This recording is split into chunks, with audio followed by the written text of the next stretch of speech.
هدف في تاريخ نادي التضامن سابقا ام صلال حاليا منذ صعوده في 2006 وحتى الان هو رقم صعب. هذه الضربة الحرة، الضربة الحرة، ويلتون سوزا. الله الله الله الله الله ام صلال، ام صلال يسجل اول اهداف اللقاء. البرازيلي ويلتون سوزا يسجل رابع اهدافه هذا الموسم ويضع فريق الخريطيات في مأزق من جديد. نعم، فريق الخريطات اصبح في موقف حرج جدا بعد هذا الهدف.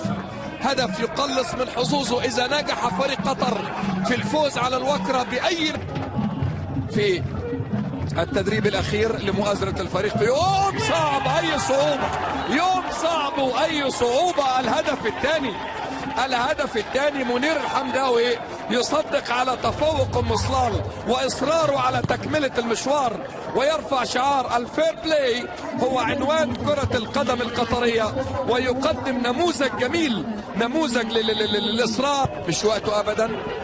تاني على طول حمداوي، يا ولد يا ولد يا ولد يا ولد، بالثلاثة. نعم بالثلاثة.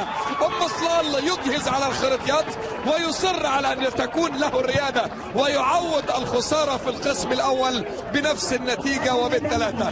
5 اهداف لاسماعيل محمود بعد جملة تكتيكية عظيمة. 3 بيهاجموا وتسجيل هدف ثالث بمهارة جميلة. عايزه بيبو محمود الخطيب بنفسه طلبه.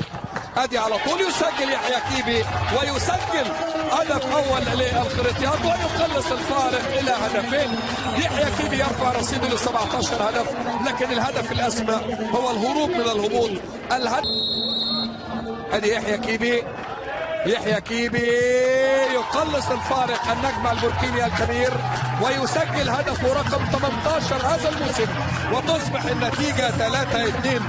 لا يأس مع الحياة. نعم، لا تراجع ولا استسلام. نعم، شعار فريق الخريطيات من أجل العودة حتى الدقائق الأخيرة. كفاح كفاح. لا